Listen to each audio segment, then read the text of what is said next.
Hi friends, இந்த வீடியோவில் நம்ம ஒரு மாலிக்யூலில் என்னென்ன சிமெட்ரி ஆப்ரேஷன்ஸ் இருக்குது அப்படின்றத பார்க்கலாம். First one identity operation. Identity operation வந்து லெட்டர் ஆல் ரெப்ரசென்ட் பண்ணுறோம். இந்த ஐடென்டிட்டி ஆப்ரேஷன் எல்லா மாலிக்யூலையுமே இருக்குது. ஸோ இந்த ஐடென்டிட்டி ஆப்ரேஷன் என்ன பண்ணணும்னு பார்த்தீங்கன்னா, இது ஒரு மாலிக்யூலோட கான்ஃபிகரேஷனில் எந்த ஒரு சேஞ்சுமே கொண்டு வராது. அதாவது ஆட்டம்லாம் அதோட இனிஷியல் கான்ஃபிகரேஷனில் எந்த பொசிஷனில் இருந்துச்சோ அதே பொசிஷனில் தான் அப்படியே இருக்கும். So for example AB3 type molecule நம்ம கன்சிடர் பண்ணலாம். ஸோ ஃபார் இன்ஸ்டன்ஸ் இந்த பி ஆட்டம்லாம் நம்ம வந்து நம்பர் பண்ணலாம். ஸோ இந்த ஐடென்டிட்டி ஆப்ரேஷன் கேரி அவுட் பண்ணும்போது எந்த ஆட்டமே வந்து அதோட பொசிஷனை சேஞ்ச் பண்ணாது. So all the P atoms are in the same place இந்த ஐடென்டிட்டி ஆப்ரேஷன் கேரி அவுட் பண்ணும்போது. நாம் இதுக்கப்புறம் பார்க்க போகிற சிமெட்ரி ஆப்ரேஷன்ஸ்லாம் ஐடென்டிட்டி ஆப்ரேஷன் அடிக்கடி ரிப்பீட் ஆகும். ஐடென்டிட்டி ஆப்ரேஷனுங்கிறது மாலிக்யூலோட ஒரிஜினல் கான்ஃபிகரேஷனை ரீடைன் பண்ணுறது தான். நெக்ஸ்ட் சிமெட்ரி ஆப்ரேஷன் என்னன்னு பார்த்தீங்கன்னா, symmetry axis or proper axis of rotation. So இந்த சிமெட்ரி ஆப்ரேஷனில் நம்ம மாலிக்யூலை ஒரு லீஸ்ட் ஆங்கிள் வச்சு ரொட்டேட் பண்ண போகிறோம்.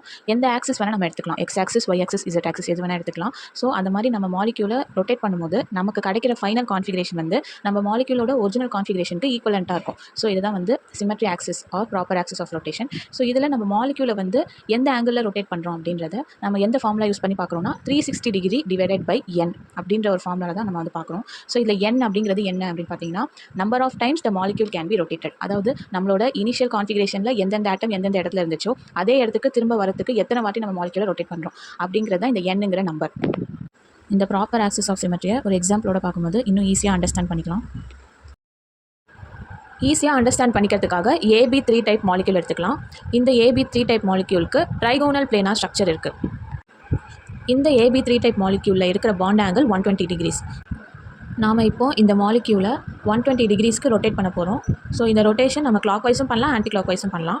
ஸோ ரெண்டுமே சேமாக வருதா டிஃப்ரெண்ட்டாக வருதா எல்லாமே நம்ம இப்போ பார்க்க போகிறோம். ஸோ ஃபர்ஸ்ட் நம்ம வந்து இந்த மாலிக்யூலை 120 டிகிரிஸ் கிளாக் வைஸ் ரொட்டேட் பண்ண போகிறோம். ஸோ அப்படி ரொட்டேட் பண்ணும்போது ஏ ஆட்டம் அதே இடத்துல தான் இருக்கும். ஆனால் பி ஆட்டம்ஸ் வந்து அதோட பொசிஷனை இன்டர்சேஞ்ச் பண்ணிக்கும். ஸோ அதனால் B2 வந்து டாப்க்கு போயிடும், B1 ரைட் சைட், B3 வந்து லெஃப்ட் சைட். ஸோ நம்மளோட இனிஷியல் கான்ஃபிகரேஷனை 1 அப்படின்னு நம்ம நேம் பண்ணலாம்.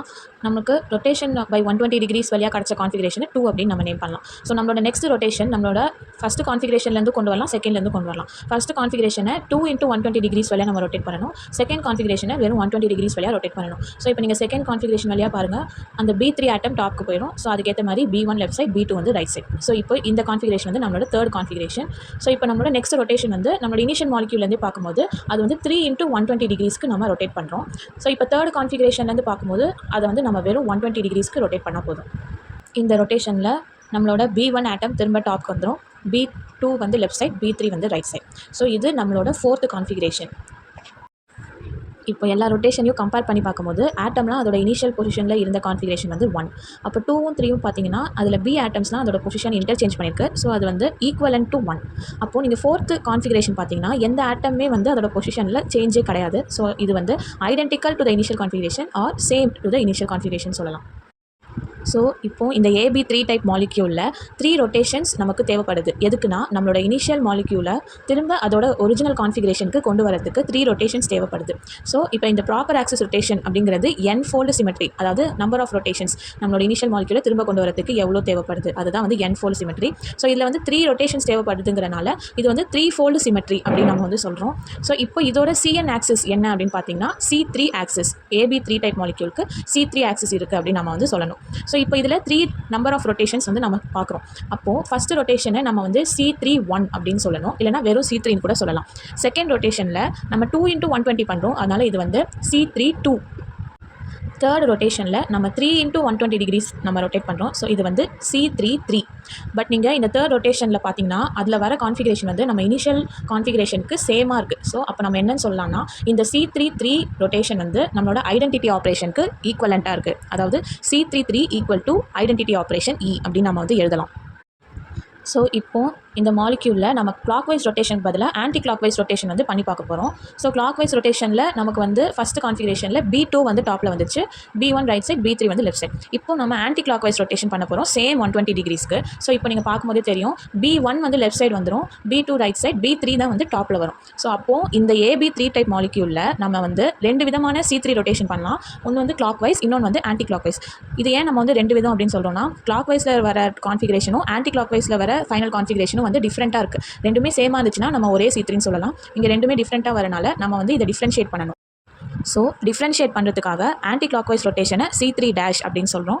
ஸோ ஆல்ரெடி நம்ம பார்த்த கிளாக் வைஸ் ரொட்டேஷனை C3 அப்படின்னு சொல்கிறோம். ஆன்டி கிளாக் வைஸ் ரொட்டேஷனில் வரது C3 டேஷ் அப்படின்னு சொல்கிறோம். ஸோ இதுலேயும் நமக்கு 3 டைப்ஸ் ஆஃப் ரொட்டேஷன்ஸ் இருக்குது. C3 1 dash, C3 2 dash and C3 3 dash. இந்த AB3 டைப் மாலிக்யூலில் இன்னொரு CN ஆக்சஸும் இருக்குது. அது என்ன நம்ம குயிக்காக பார்த்துடலாம். So same AB3 type molecule நம்ம இப்போ எடுத்திருக்கோம். இதில் AB1 அந்த பாண்ட் வழியாக ஒரு லைன் பாஸ் பண்ணி இந்த மாலிக்யூலை நம்ம வந்து 180 டிகிரிஸ்க்கு ரொட்டேட் பண்ண போகிறோம். ஸோ இந்த ரொட்டேஷன் நம்ம வந்து கிளாக் வைஸும் பண்ணலாம், ஆன்டி கிளாக் வைஸும் பண்ணலாம். இந்த டைப் ஆஃப் ரொட்டேஷனில் clockwise, anticlockwise ரெண்டுமே சேம் கான்ஃபிகரேஷன் தான் நமக்கு வந்து கொடுக்கும். இப்போது AB1 பாண்ட் வழியாக நம்ம லைன் பாஸ் பண்ணனால அந்த 2 ஆட்டம்க்குமே பொசிஷனில் எந்த ஒரு சேஞ்சும் இருக்காது. ஸோ இப்போ பார்த்தீங்கன்னா B3 வந்து லெஃப்ட் சைடும், B2 வந்து ரைட் சைடும் வந்துடும். அகெயின் நம்ம இனிஷியல் மாலிக்யூலை 2 × 180 டிகிரிஸ்க்கு நம்ம வந்து ரொட்டேட் பண்ண போகிறோம். 2 × 180 டிகிரிஸ்னால் 360 டிகிரிஸ் தான். ஸோ எந்த ஆட்டமோட பொசிஷனுமே வந்து சேஞ்ச் ஆகாது. ஸோ AB1 பாண்ட் வழியாக தான் நம்ம இப்போ லைன் பாஸ் பண்ணோம். ஸோ ஃபஸ்ட்டு அதை நம்ம எழுதிட்டு B2 B3யும் அதே பொசிஷனில் நம்ம எழுதிக்கணும். இந்த செகண்ட் ரொட்டேஷனை நம்மளோட இனிஷியல் கான்ஃபிகரேஷன்லேருந்து மட்டும் இல்லாமல் நம்மளோட செகண்ட் கான்ஃபிகரேஷன் வழியாகவும் கொண்டு வரலாம். அந்த செகண்ட் கான்ஃபிகரேஷனை ஜஸ்ட் 180 டிகிரிஸ்க்கு நம்ம ரொட்டேட் பண்ணால் நம்மளோட தேர்ட் கான்ஃபிகரேஷன் நமக்கு கிடச்சிரும். ஸோ இப்போ இந்த 2 ரொட்டேஷனையும் நம்ம கம்பேர் பண்ணி பார்க்கும்போது நம்மளோட ஆட்டம்லாம் அதோட இனிஷியல் பொசிஷனில் இருந்த கான்ஃபிகரேஷன் வந்து 1. அப்போது நம்மளோட செகண்ட் கான்ஃபிகரேஷன் வந்து ஈக்குவலன் டு 1. ஏன்னா அதில் B2 அண்ட் B3 ஆட்டம்ஸோட பொசிஷன் வந்து சேஞ்ச் ஆயிருக்கு. ஸோ இப்போ நம்ம தேர்ட் கான்ஃபிகரேஷன் பார்த்திங்கன்னா அது வந்து அப்படியே identical to 1 R same as 1. ஏன்னா இதில் எந்த ஆட்டமோட பொசிஷனுமே நமக்கு சேஞ்ச் ஆகலை. அப்போது நம்மளோட இனிஷியல் கான்ஃபிகரேஷனை திரும்ப கொண்டு வரதுக்கு நமக்கு எத்தனை ரொட்டேஷன்ஸ் தேவைப்படுதுன்னா 2 ரொட்டேஷன்ஸ் தேவைப்படுது. ஸோ அப்போது இந்த AB3 டைப் மாலிக்யூலில் 2-fold சிமெட்ரியும் இருக்குது அப்படின்றத நம்ம பார்க்கலாம். ஆல்ரெடி பார்த்தது 3-fold சிமெட்ரி, இப்போ வந்து 2-fold சிமெட்ரியும் இருக்குது. அப்படின்னா C2 ஆக்சிஸ் அதுவும் இந்த AB3 டைப் மாலிக்யூலில் இருக்குது அப்படின்றத நம்ம பார்க்கலாம். இந்த C2 ரொட்டேஷனை நம்ம 2 டைம்ஸ் பண்ணுறோம். ஸோ ஃபஸ்ட் ஒன் வந்து C21 R C2, second one வந்து C22. ஸோ இங்கேயும் C22 வந்து நம்மளோட இனிஷியல் கான்ஃபிகரேஷன் அப்படியே கொடுக்குறனால C22 = E. ஸோ இந்த C2 ரொட்டேஷனை நம்ம AB2 பாண்ட் வழியாகவும் பண்ணலாம், AB3 பாண்ட் வழியாகவும் பண்ணலாம். AB3 டைப் மாலிக்யூலில் 2 types of proper axis rotation இருக்குது. ஒன்று வந்து C3 ஆக்சிஸ், இன்னொன்று வந்து C2 ஆக்சிஸ். ஸோ இப்போ இந்த ரெண்டுத்தில் ஒன்று வந்து நம்ம பிரின்சிபல் ஆக்சிஸாக எடுத்துக்கணும்.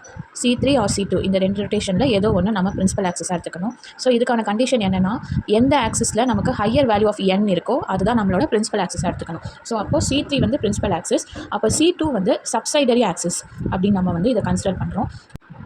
நம்ம AB3 டைப் மாலிக்யூலில் எத்தனை C2 ஆக்சிஸ் இருக்குது அப்படின்னா ஆல்ரெடி சொன்ன மாதிரி ஒரு பாண்ட் வழியாகவும் நம்ம வந்து C2 ஆக்சிஸ் கொண்டு வரலாம். ஸோ AB1 பாண்ட் வழியாகவும் நம்ம ஒரு லைன் பாஸ் பண்ணி C2 ரொட்டேஷன் பார்க்கலாம். AB2 AB3 பாண்ட் வழியாகவும் நம்ம பார்க்கலாம். ஸோ அப்போது 3 C2 ஆக்சிஸ் வந்து இந்த AB3 டைப் மாலிக்யூலில் இருக்குது. ஸோ நம்மளோட C3 ஆக்சிஸ் வந்து பிரின்சிபல் ஆக்சிஸ், இந்த 3 C2 ஆக்சிஸுமே வந்து சப்சைடரி ஆக்சிஸ். ஸோ ஃபார் ரெஃபரன்ஸ் நம்மளோட பிரின்சிபல் ஆக்சிஸை நம்ம வந்து Z ஆக்சிஸாக நம்ம வந்து கன்சிடர் பண்ணுறோம். ஸோ பிரின்சிபல் ஆக்சிஸ் வந்து C3 ஆக்சிஸ். ஸோ நம்ம C3 ஆக்சிஸ் வந்து Z ஆக்சிஸ் வழியாக தான் பாஸ் பண்ணுது அப்படின்றத நம்ம இப்போ கன்சிடர் பண்ணிக்கணும். ஸோ இப்போ இந்த AB3 டைப் மாலிக்யூலை நம்ம 3 டைமென்ஷனல் பிளேனில் கன்சிடர் பண்ணுறோம். AB3 டைப் வந்து ஒரு பிளேன் ஆஃப் ஸ்ட்ரக்சர்ன்றனால இது வந்து ஒரு 2D பிளேனில் இருக்கும். ஸோ இதில் எப்படி ரொட்டேஷன் வருது அப்படின்றத நம்ம பார்க்குறோம். ஸோ இப்போ XY பிளேனில் நம்ம இந்த AB3 டைப் மாலிக்யூலை கன்சிடர் பண்ணுறோம். இந்த XY பிளேனுக்கு 90 டிகிரிஸில் இருக்கிற ஆக்சிஸ் தான் வந்து Z ஆக்சிஸ். ஸோ இந்த Z ஆக்சிஸ் வழியாக நம்ம வந்து C3 ரொட்டேஷன் வந்து பண்ண போகிறோம். ஸோ அதனால தான் இதை வந்து நம்ம பிரின்சிபல் ஆக்சிஸ் அப்படின்னு சொல்கிறோம். ஸோ இப்போ பிரின்சிபல் ஆக்சிஸ் நமக்கு தெரிஞ்சிச்சு. அப்போ நம்மளோட சப்சைடரி ஆக்சிஸ் C2 ஆக்சிஸ் எங்கே இருக்குன்னு பார்த்தீங்கன்னா அது வந்து அந்த XY பிளேன்லேயே இருக்குது. ஸோ இந்த XY பிளேனில் AB1 பாண்ட் வழியாக ஒரு லைன் பாஸ் பண்ணி நம்ம வந்து C2 ஆக்சிஸ் ரொட்டேஷன் பண்ணலாம். அதே மாதிரி AB2 பாண்ட் வழியாகவும் நம்ம வந்து ரொட்டேட் பண்ணலாம். அதே மாதிரி AB3 பாண்ட் வழியாகவும் நம்ம வந்து C2 ஆக்சிஸ் ரொட்டேஷன் பார்க்கலாம். ஸோ மொத்தம் 3 C2 ஆக்சிஸ் ரொட்டேஷன் இந்த AB3 டைப் மாலிக்யூலில் இருக்குது. ஸோ இந்த C2 ஆக்சிஸ் எப்படி இருக்குன்னா it is perpendicular to the principal axis, அதாவது C3 ஆக்சிஸ்க்கு 90 டிகிரிஸில் இருக்குது. ஒரு மாலிக்யூலில் n-fold சிமெட்ரி இருக்குது அப்படின்னா அதில் வந்து n ரொட்டேஷன்ஸ் பாசிபிள், அதாவது CN1, CN2, CN3 அதுலேருந்து அப்படியே CNN வரைக்கும் அது வந்து பாசிபிள். ஸோ இந்த CNN வந்து எப்போவுமே equal to identity operation E. For example C4 rotation எடுத்துக்கிட்டோன்னா C41, C42, C43 அப்புறம் C44. இந்த C44 வந்து ஐடென்டிட்டி ஆப்ரேஷன். இப்போது இந்த C42 ரொட்டேஷன் கன்சிடர் பண்ணால் 2 × 360 டிகிரி டிவைடட் பை 4, அதாவது 180 டிகிரிஸ். ஸோ 180 டிகிரிஸ்னால் அது வந்து C2 ஆக்சிஸ் ரொட்டேஷன். ஸோ இதை வந்து நம்ம C21 எழுதலாம். அப்போது இந்த C4 ரொட்டேஷனில் இருக்கிற 4 ரொட்டேஷன்ஸ் நம்ம எப்படி எழுதலாம்னா C41, C21, C43 அப்புறம் C44 அதை வந்து ஈன்னு கூட எழுதலாம். இந்த ப்ராப்பர் ஆக்சிஸ் ரொட்டேஷனில் 2 எக்ஸ்ட்ரீம் கேசஸ் இருக்குது. ஒன்று வந்து C1, இன்னொன்று C∞. ஸோ இந்த C1 அப்படின்னா மாலிக்யூலை 360 டிகிரி ரொட்டேட் பண்ணுறது தான் C1. ஸோ ஒரு மாலிக்யூலை 360 டிகிரிஸ்க்கு ரொட்டேட் பண்ணும்போது அந்த மாலிக்யூலில் எந்த ஒரு சேஞ்சுமே இருக்காது, எல்லா ஆட்டமும் அதோட இனிஷியல் பொசிஷனில் தான் இருக்கும். ஸோ இந்த C1 ரொட்டேஷனை நம்ம வந்து ஐடென்டிட்டி ஆப்ரேஷன்னா கூட சொல்லலாம். So C1 equal to E. Next extreme case வந்து C இன்ஃபினிட்டி. இந்த C இன்ஃபினிட்டி வந்து லீனியர் மாலிக்யூல்ஸில் மட்டுமே அப்ளிகபிள் ஆகும். ஸோ ஃபார் எக்ஸாம்பிள் நம்ம N2 மாலிக்யூல் எடுத்துக்கலாம். ஸோ இந்த N2 மாலிக்யூலில் N triple bond N அந்த லீனியர் ஆக்சிஸ் வழியாக நம்ம ஒரு லைன் பாஸ் பண்ணி அந்த மாலிக்யூலில் எந்த ஆங்கிளில் வேணாலும் நம்ம ரொட்டேட் பண்ணலாம். ஸோ அதில் C1 ஆக்சிஸ் வரலாம், C2 ஆக்சிஸ், C3 எந்த ஆங்கிளில் வேணாலும் நம்ம ரொட்டேட் பண்ணலாம். ஸோ இந்த மாதிரி எந்த ஆங்கிளில் ரொட்டேட் பண்ணாலும் நமக்கு அந்த கான்ஃபிகரேஷன் வந்து சேஞ்சே ஆகாது, ஐடென்டிக்கல் கான்ஃபிகரேஷன் அப்படியே தான் இருக்கும். ஸோ இந்த மாதிரி ரொட்டேஷனுக்கு பேர் C இன்ஃபினிட்டி.